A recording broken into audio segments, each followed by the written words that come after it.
Boa noite, irmãos e irmãs. Saúde a todos na paz de Cristo.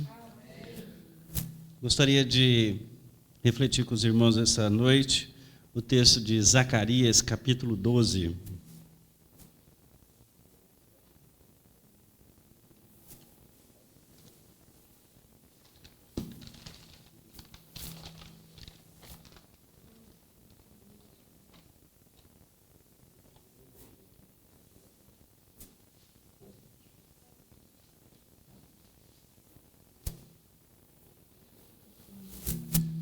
Zacarias, capítulo 12, diz assim a palavra de Deus. Sentença pronunciada pelo Senhor contra Israel. Fala o Senhor, o que estendeu o céu, fundou a terra e formou o espírito do homem dentro dele.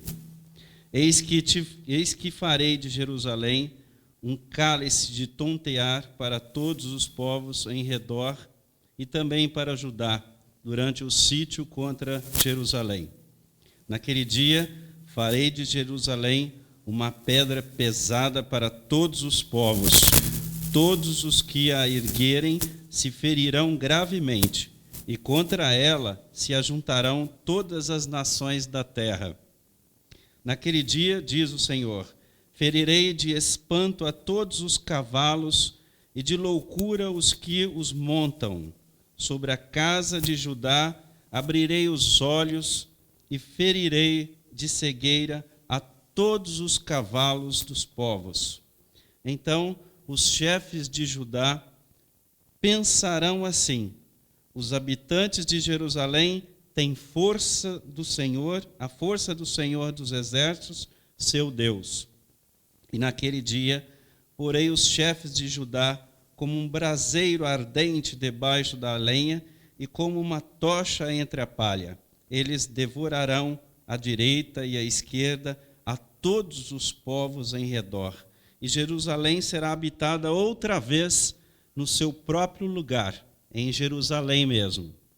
O Senhor salvará primeiramente as tendas de Judá, para que a glória da casa de Davi e a glória dos habitantes de Jerusalém não sejam exaltadas acima de Judá.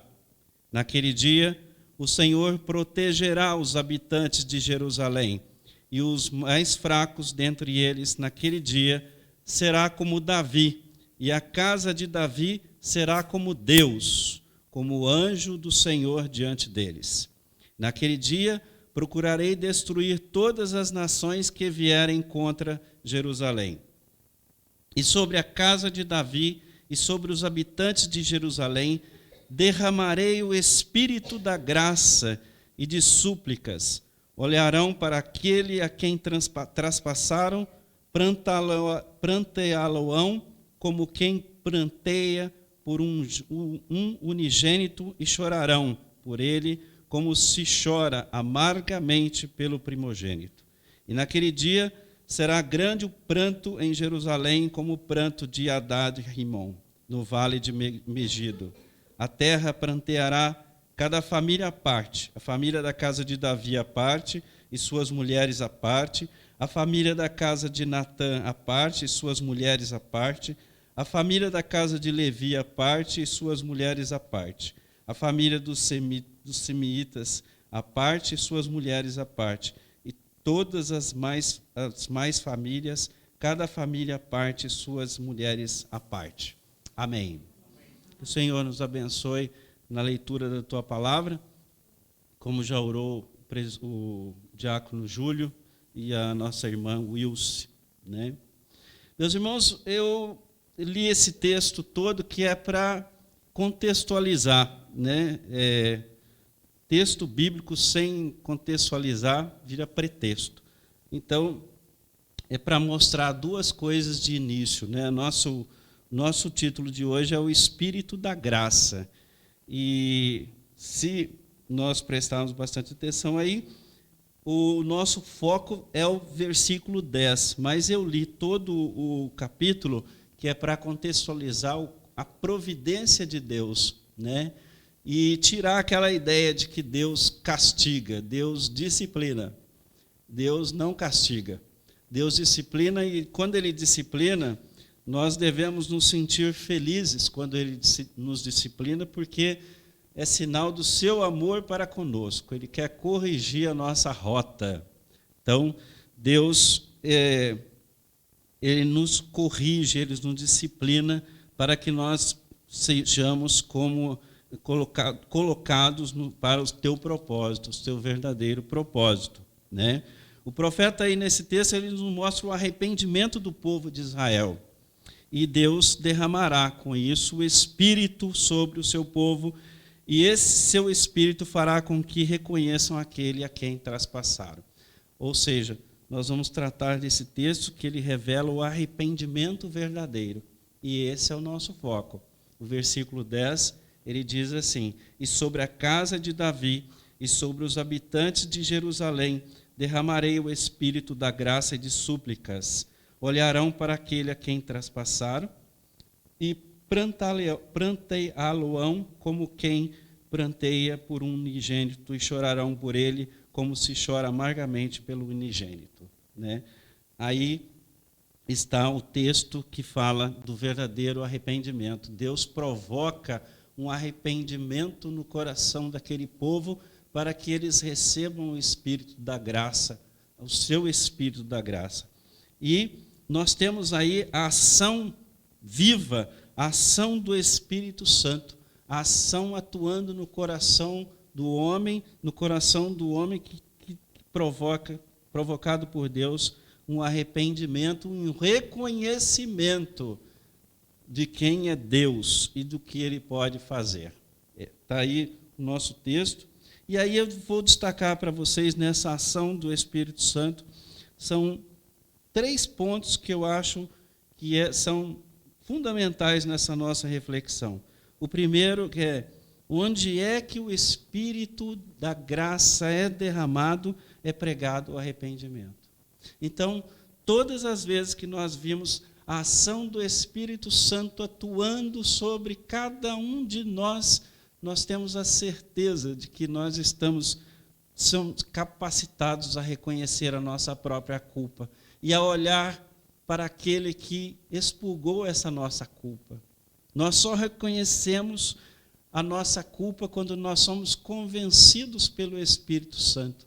Nenhum de nós temos a capacidade de, por mais que nós falamos, por mais que nós tratemos, por mais que nós tentemos levar alguém ao arrependimento, mesmo assim você encontra muitas vezes as pessoas refutando as suas palavras, refutando até a sua pregação, porque nós não temos esse poder, mas através da nossa pregação, através do nosso vivo testemunho, através da nossa fidelidade a Deus, através do nosso modo de viver, através da nossa forma de nós louvarmos a Deus, o Espírito Santo pode nos usar e para que nós possamos pregar a palavra, pregar a verdade e pregar a Cristo e a pessoa ser convencida da sua culpa. Fora disso, nenhum ser humano é capaz de reconhecer que é culpado de alguma coisa. Sempre você vai encontrar as pessoas falando que elas sempre têm uma justificativa para os seus atos, sempre tem uma justificativa para as suas palavras, sempre vai ter uma justificativa para tudo aquilo que eles fizerem, como Adão fez no paraíso, né? A mulher que tu me deste, ou seja, eu não tenho culpa, né? Quem é que convence uma pessoa que pensa tão racionalmente? Só pode ser pelo Espírito Santo. Só pode ser pela ação do Espírito Santo. E onde há derramamento desse Espírito Santo, há o verdadeiro arrependimento, né? Davi só tomou consciência do seu pecado quando ele ouviu a voz da graça, a voz do Espírito Santo, que apontou o dedo na sua ferida e disse: este homem é você. Este homem é você. E ele imediatamente é atingido pela ação do Espírito Santo e reconhece que ele realmente é aquele homem que ele disse que merecia morrer pensando que fosse outro. Então, e assim é com todos nós. Nós só reconhecemos a nossa culpa, a nossa pecaminosidade diante de Deus, a nossa impureza, a nossa incapacidade quando nós somos convencidos pelo Espírito Santo, e nós somos, por isso que muitas vezes você olha, você fala, caiu de joelhos, né, em prantos, porque este arrependimento, ele traz a verdadeira realidade de quem somos nós diante de Deus. Se não for assim, nós não atingimos. E esse é o primeiro ponto, onde é derramado o Espírito Santo, há o verdadeiro arrependimento. Há arrependimento quando se prega. E aí eu convido você a olhar em Atos, o capítulo 2, lá ele diz assim, Atos capítulo 2, dos versículos 37 e 38, ele diz assim, ouvindo eles essas coisas, compungiram-se-lhe o coração e perguntaram a Pedro e aos demais apóstolos, que faremos, irmãos? Respondeu-lhes Pedro, arrependei-vos, a cada um de vós seja batizado em nome de Jesus Cristo, para a remissão dos vossos pecados, e recebereis o dom do Espírito Santo. E nós olhamos, e esta pergunta aqui nos fala muito forte na alma e no coração, quando ele diz, que faremos, irmãos, diante desta situação, diante da nossa verdadeira situação, que faremos? E o apóstolo responde que não há outra saída senão se entregar a Jesus, senão a se colocar aos pés do nosso Senhor, o único capaz de expurgar os nossos pecados e as nossas faltas, né? E o outro item que está aí, que é este Espírito Santo convence os homens. Esse Espírito Santo, ele traz convencimento e ele aponta o caminho para este homem. Ele não só convence, mas aponta o caminho. Aqui nós acabamos de ver no versículo 38 de Atos 2, que o apóstolo Pedro fala, não há outro caminho senão arrepender-vos e se entregar a Jesus. E assim é para nós hoje também. Todos nós temos que pensar nisso, nós temos que meditar nisso todos os dias da nossa vida. Nós não podemos negligenciar isso e tratar a nossa vida espiritual como se trata as coisas do mundo secular. Nós temos que tratar a nossa vida espiritual com mais seriedade, com os olhos voltados para estas questões que Deus nos aponta aqui. Outro item que eu gostaria de ainda falar dentro dessa ação do Espírito Santo, que é, sem este poder ninguém é convencido. Sem o poder do Espírito Santo ninguém é convencido, ninguém atinge um crescimento espiritual, ninguém consegue servir a Cristo, ninguém consegue seguir a Cristo, ninguém consegue servir em igreja nenhuma com fidelidade, com verdade no coração e com derramamento do Espírito Santo na sua vida. Daí a importância do Espírito Santo na nossa vida e que a gente pouco fala. Muitas vezes a gente nem... às vezes a gente nem lembra do Espírito Santo, né? Na nossa correria. Mas o Espírito Santo tem esse papel, além de ser consolador, o consolador que Jesus nos deixou, né? O consolador que Jesus nos mandou. E esse Espírito Santo, ele sem esse poder na sua vida, né? Esse convencimento ele não vem, né? Eu ouvi uma pregação um dia desse que falava que todos nós crentes nós temos duas formas da manifestação do Espírito Santo na nossa vida. A primeira é ter a presença do Espírito Santo, ok? Isto eu acho que todos nós aqui somos cientes disso que nós temos. Mas o mais importante ainda é ter um Espírito Santo presidente na sua vida. não só presente, mas presidente. Ele preside todas as suas ações, ele dirige todo o seu pensar, todo o seu andar, todo o seu falar, todo o seu calar, todo o seu olhar. É esse Espírito Santo que nós precisamos almejar ter nos nossos dias, na nossa vida, no nosso cotidiano. É o Espírito Santo presidente nas nossas vidas. É o dono das nossas vidas, né? E aí passo para o segundo ponto, que é o arrependimento é causado pelo olhar para a cruz. E nesse ponto eu vou também falar sobre 5 coisas muito importantes para nós aqui nessa meditação. O arrependimento é causado pelo olhar para a cruz. Sem cruz não há cristianismo. Sem cruz não há igreja de Cristo. A cruz é a centralidade da nossa fé.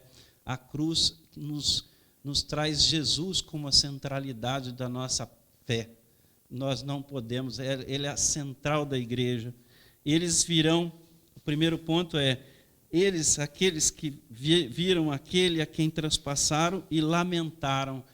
Todos eles que lamentaram e lamentarão no futuro. Porque todos eles que crucificaram a Jesus, todos eles que levaram Jesus à crucificação, no fundo choraram quando perceberam do grande engano que eles fizeram. Mas o Senhor é tão misericordioso, é tão bondoso, que Ele fala na cruz, uma das suas falas é: Pai, perdoa-lhes, porque eles não sabem o que fazem. Eles não sabem o que fizeram. Né?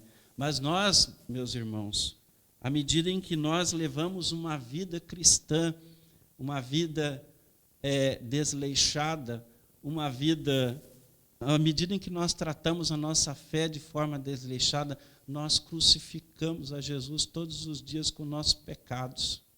Nós machucamos o coração de Deus todos os dias com os nossos pecados.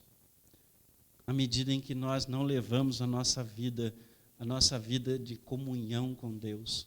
Então, aquele que sofreu por nós na cruz, aquele que levou todas as nossas enfermidades, ele sofreu por nós. E nós choramos por isso. Nós devemos pensar nisso. Todas as vezes que nós pensarmos em fazer alguma coisa que aborrece o coração de Deus, nós devemos pensar que nós estamos machucando o coração de Cristo. E Ele morreu por nós. E Ele fez esse sacrifício de uma vez só. E esse sacrifício é cabal, é único. E esse sacrifício é verdadeiro. E nós temos que meditar nisso todos os dias. Nós temos que viver o poder da cruz nas nossas vidas. Nós temos que nos libertar das nossas culpas, porque Jesus já levou as nossas culpas. Né? Então, nós temos que confessar que nós somos pecadores, mas nós estamos em caminho de santidade. E nós devemos almejar isso, levar uma vida em santidade. Como é que a gente agrada ao coração de Deus? Procurar a santidade em todas as nossas ações, em todo o nosso procedimento, em todo o nosso pensar, em todo o nosso falar, em todo o nosso olhar. Né? E quando você for pensar alguma coisa que não agrada o coração de Deus, ou não está entoado com o coração de Deus, você peça auxílio para o Espírito Santo, que Ele vai te dar, vai te colocar no prumo de novo, coloca a gente no prumo de novo. Né? Eu sei que nós pecamos no pensar, nós pecamos no falar, nós pecamos até no ouvir aquilo que não deve, aquilo que a gente dá atenção ou estica os nossos ouvidos para muitas coisas inúteis. Né? Nós estamos aborrecendo o coração de Deus. Né? Então, o que a gente tem que pensar nesse sentido é pensar que nós devemos nos alimentar de coisas boas, coisas santificadas, alimentar a nossa mente, o nosso coração com coisas edificantes. Né? Deixa o lixo do mundo para lá. Deixa o lixo da pornografia. Deixa o lixo das piadinhas para lá. Não deixe que isso entre no seu coração nem na sua mente. Mas procura ver as coisas que vão edificar a tua vida espiritual, que vão edificar o teu coração, que vão te aproximar mais de Deus. Esse que é o nosso propósito, esse que é o propósito de Deus para a nossa vida. Cada vez mais nós nos tornarmos santos. E a palavra dele nos diz, sede santos, porque eu sou santo. Então nós devemos buscar essa santidade na nossa forma de viver, no nosso modo de viver. Né? E o outro ponto é, para os incrédulos, a cruz é um escândalo, mas justamente a cruz revela o tamanho e a abominação do pecado. Então, a cruz é motivo de vergonha, era motivo de vergonha, porque só era crucificado naquela época. Só era crucificado ladrões, malfeitores, mal falados, a escória da sociedade, né? E então essa a cruz, motivo de vergonha. E pensar que o nosso Senhor passou por ali, exposto publicamente, né? Para salvar você, para me salvar, para salvar a nós. Então nós não podemos olhar para a cruz e não sentir absolutamente nada. Nós não podemos olhar para a cruz como se ela fosse apenas um símbolo de uma religião. Não, ela é muito mais que isso. Foi na cruz que eu vi o meu Redentor sofrer e pagar por tudo aquilo que ele não merecia. Mas era eu e você que merecíamos estar lá. Né?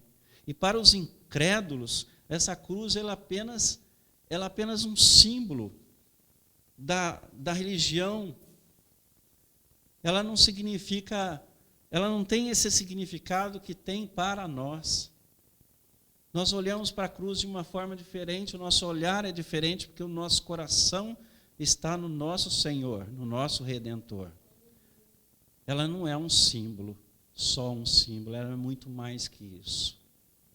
E ela está ali para revelar o tamanho da vergonha, o tamanho do nosso pecado, o tamanho da nossa incapacidade de nos salvar a nós mesmos, de fazer alguma coisa por nós mesmos. Porque todos os homens pecaram. Todos. E ninguém iria para o céu se ele não tivesse passado por esta vergonha, se ele não tivesse passado pela cruz, derramado o teu precioso sangue sobre ela. Foi ali que ele aplacou a ira de Deus. Foi ali que ele satisfez a justiça de Deus. Por mim, por você. Por esta igreja e pela sua igreja. Amém?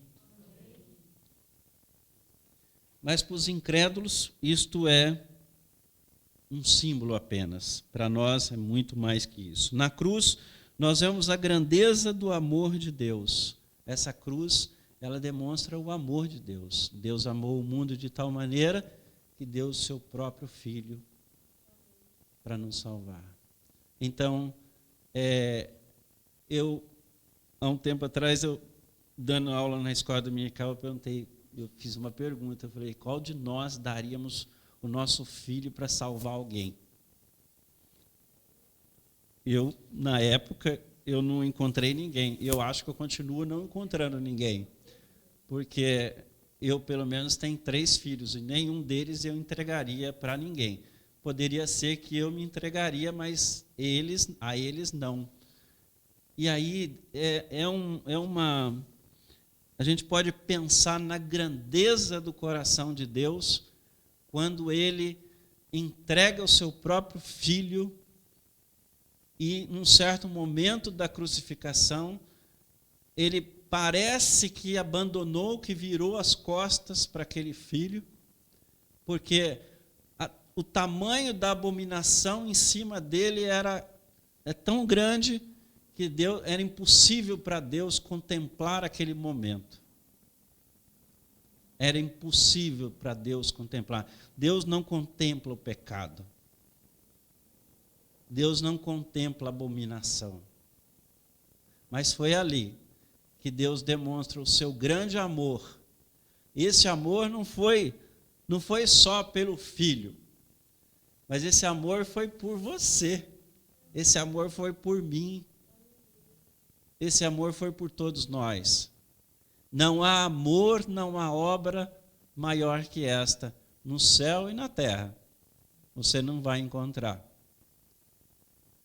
Por isso eu quero que você pense que, a partir de agora, você tem que olhar para a cruz de uma forma diferente. Se você ainda não conseguiu olhar para a cruz de Cristo como pensando nessas coisas, comece a pensar nessas coisas.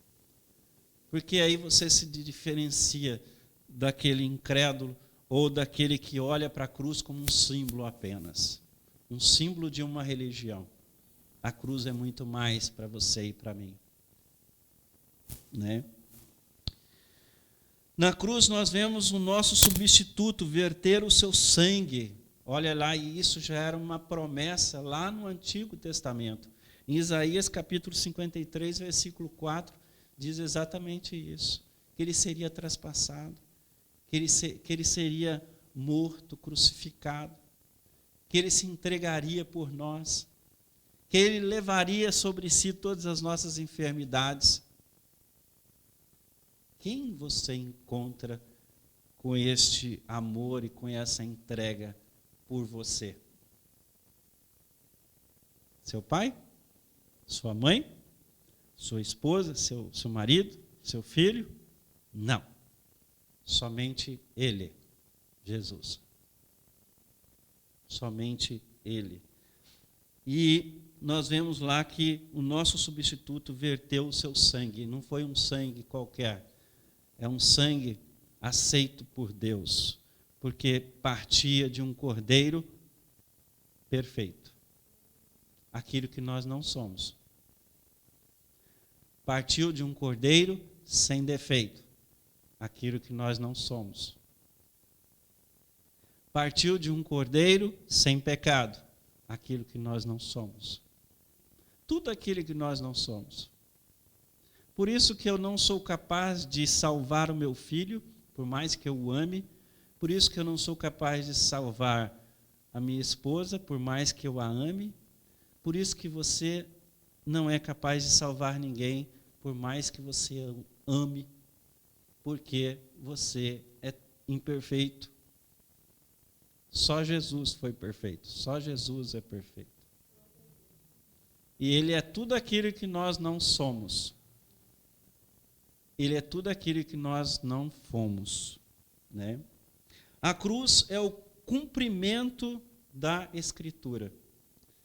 Se você pegar de Gênesis a Apocalipse, está previsto lá, o tempo todo, que o sacrifício de Cristo, a crucificação de Cristo, porque Deus é o cumprimento do plano de salvação de Deus para a raça humana, para os homens, para os seus escolhidos. Jesus, ele veio para os seus.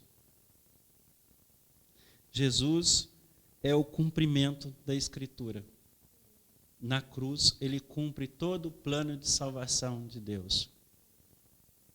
E se ele não tivesse morrido, conforme Satanás tentou evitar o tempo todo que ele fosse para lá, porque é lá, exatamente lá, que ele sabia que todo o seu plano de destruição do homem cairia por terra. Todo o processo de Satanás, todo o poder de Satanás sobre o homem, ali foi derrotado, na cruz.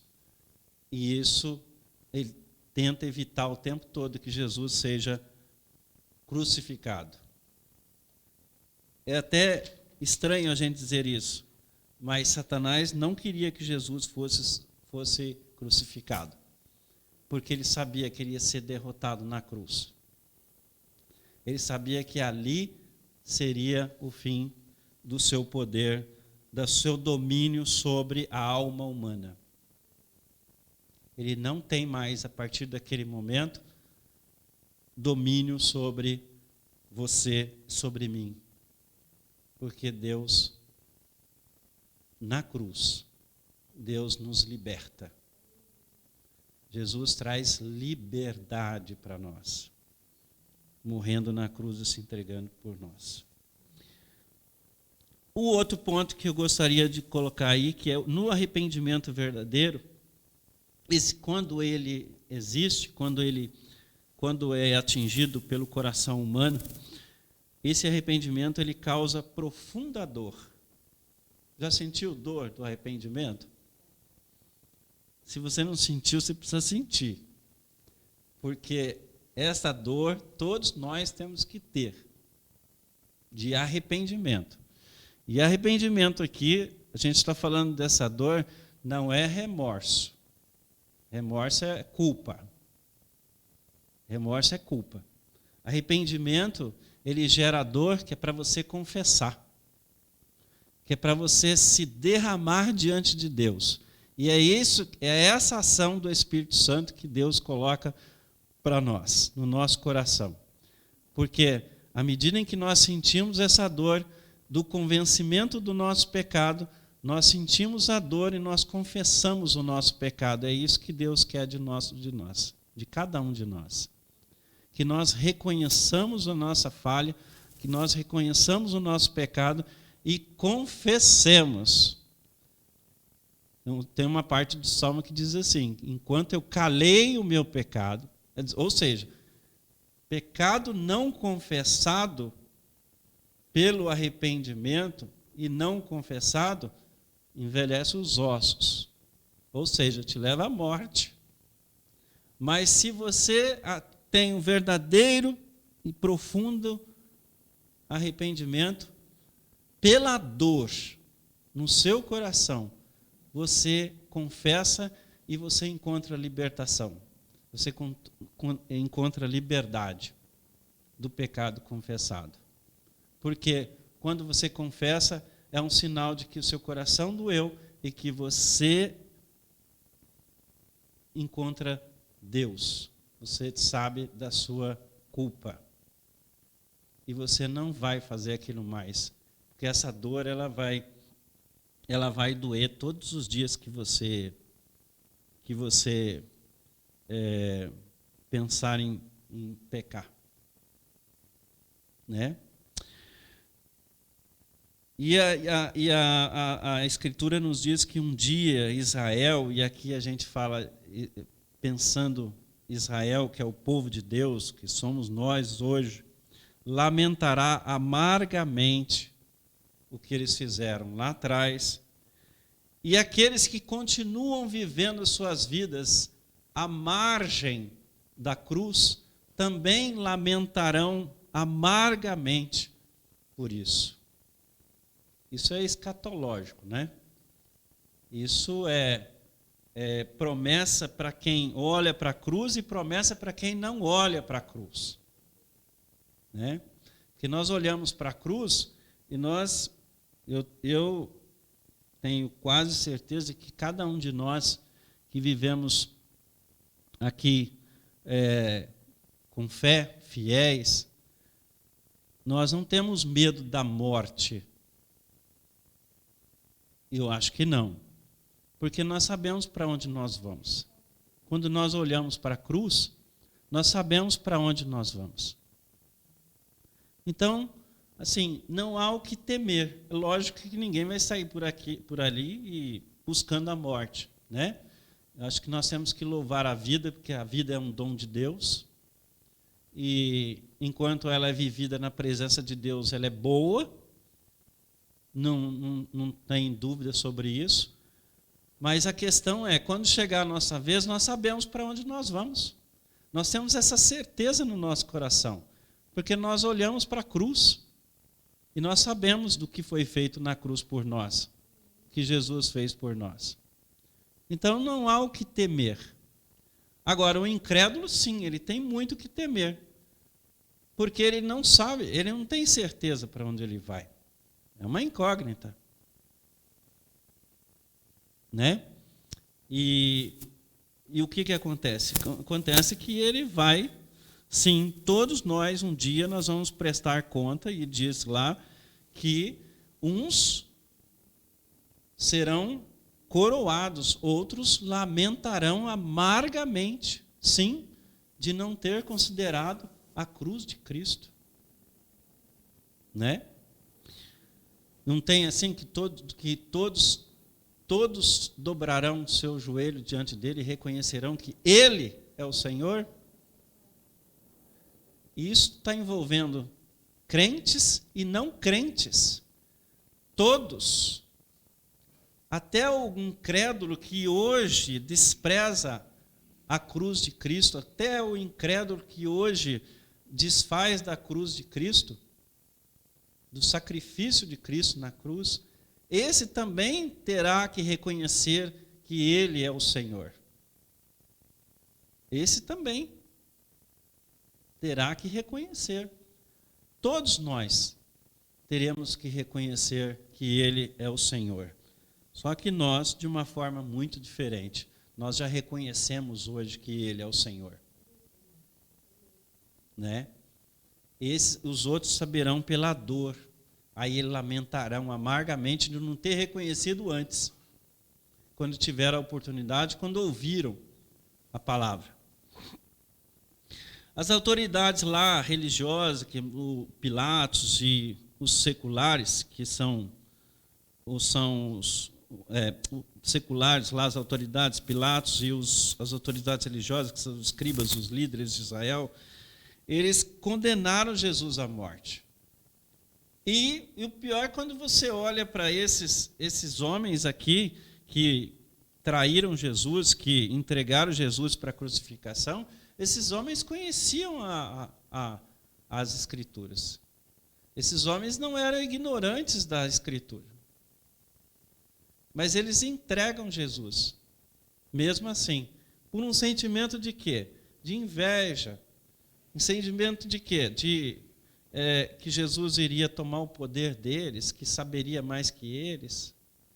Ou seja, eles estavam na frente de Jesus, eles estavam ouvindo a palavra da boca de Jesus, mas mesmo assim não tiveram ouvidos para ouvir, não tiveram coração para entender aquela palavra. E, no entanto, o que eles fazem? Eles entregam Jesus à morte. Entregam Jesus covardemente, né?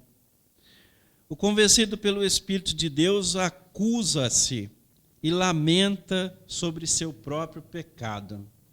Então, o consciente do seu próprio pecado, ele não acusa ninguém senão ele mesmo.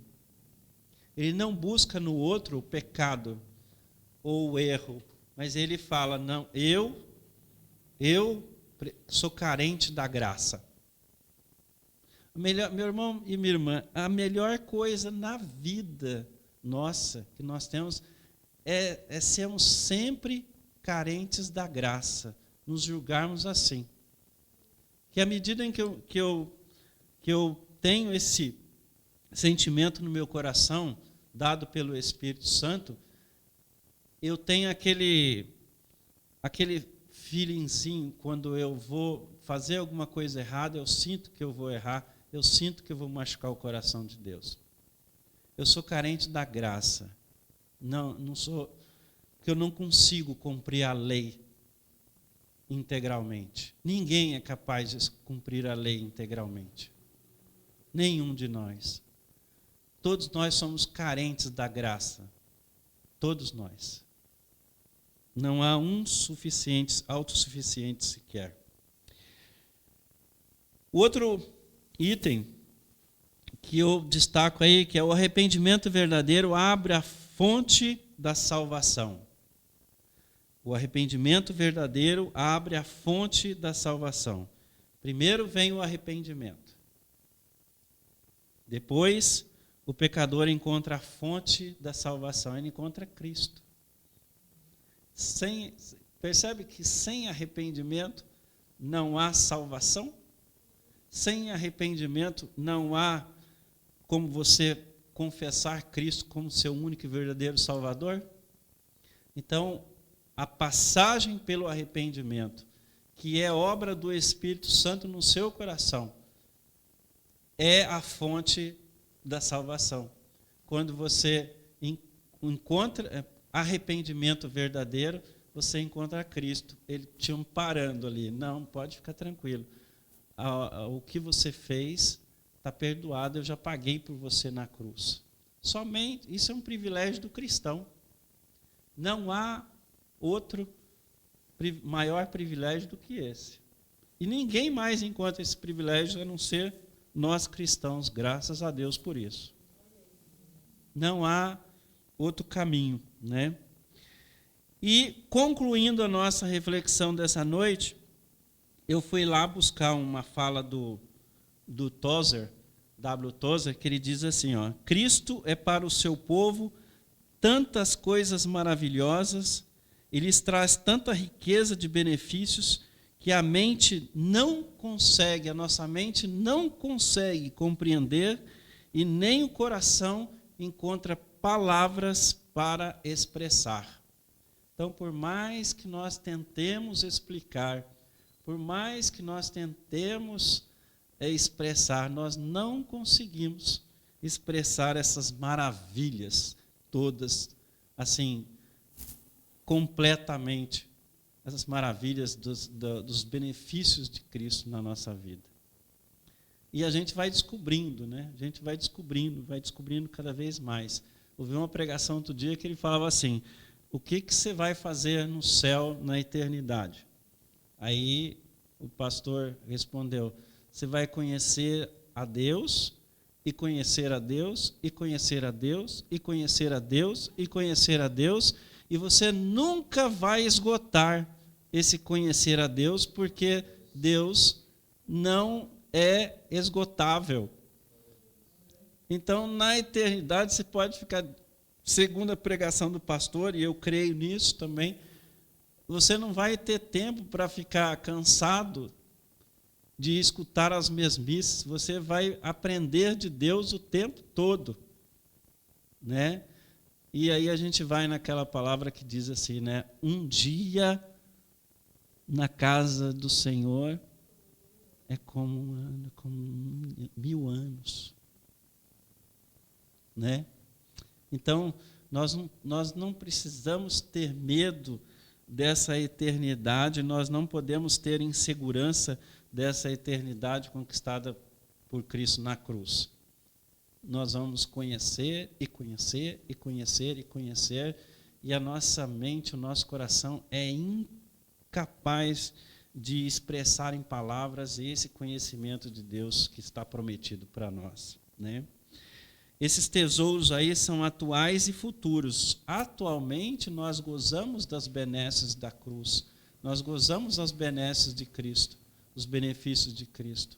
À medida em que você goza de saúde, à medida em que você tem o privilégio de servir numa igreja como esta, ou tantas outras igrejas que tem, à medida em que você tem trabalho, à medida em que você tem família, à medida que você tem esse despertar do Espírito Santo no seu coração de servir a Deus.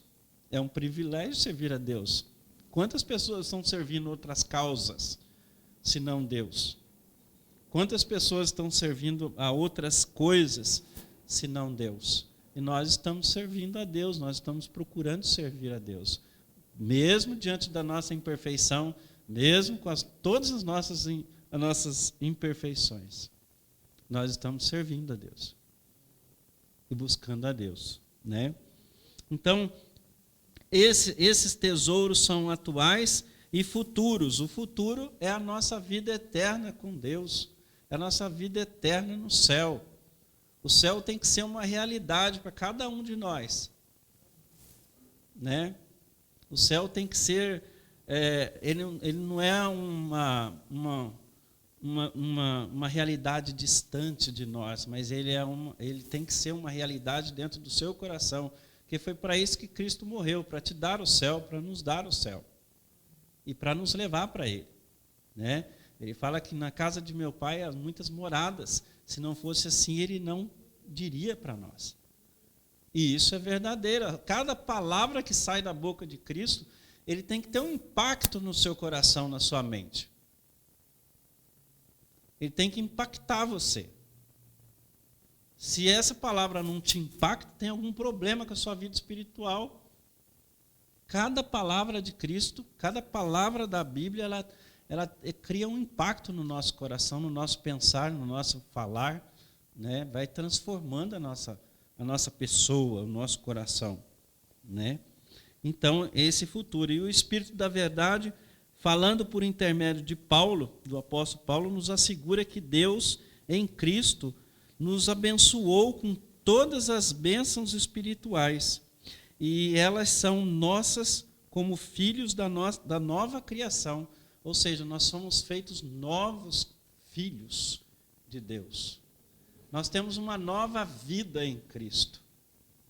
Porque todos nós estávamos mortos em nossos próprios delitos, diz a palavra. E à medida em que Cristo cumpre o sacrifício na cruz por nós, nós somos tornados uma nova criação, uma nova criatura, um novo ser nasce ali, lavado, purificado no sangue de Cristo. Então você, meu irmão e minha irmã, você não é o mesmo e não pode ser o mesmo antes da sua conversão. Se você nasceu na igreja, eu nasci na igreja, ok, mas um dia você fez profissão de fé, você fez ali a sua profissão de fé, você colocou a sua vida diante do trono da graça e você não é e não pode ser o mesmo que antes. Agora você é nova criação. E tudo isso está disponível para nós. Sabe através de quê? Através da obediência da fé. A obediência da fé. Cristo foi obediente de cruz. Nós também temos que ser imitadores de Cristo na obediência. Muitas vezes nós somos chamados para muitas coisas, para fazer muitas coisas, para falar muitas coisas, se posicionar sobre muitas coisas. Retenha-te por fé. Muitas vezes é melhor a gente pensar que nós temos 2 ouvidos e uma boca. E isso quer dizer muita coisa. Se você pensar bem, isso quer dizer muita coisa. Que nós devemos ouvir mais, falar menos. A gente incorre muitas vezes em erro porque nós falamos demais. Quantas vezes você se arrependeu daquilo que você falou? Se eu tivesse pensado, não teria dito. Muitas vezes. Então, conte até 10. Se der vontade de novo, se sentir no seu coração que está errado, conte até 20. Se 20 não deu, vai até 30. Mas cuidado com as palavras. Cuidado. Né? A gente tem que tomar cuidado. O apóstolo Pedro, movido pelo mesmo Espírito, nos fala de uma herança que nos está garantida pela ressurreição de Cristo. Uma herança incorruptível, uma herança incontaminável, que não pode murchar, e essa herança ela está guardada lá no céu, para mim, para você, para a igreja de Cristo. Que Deus nos abençoe na reflexão da tua palavra. Amém.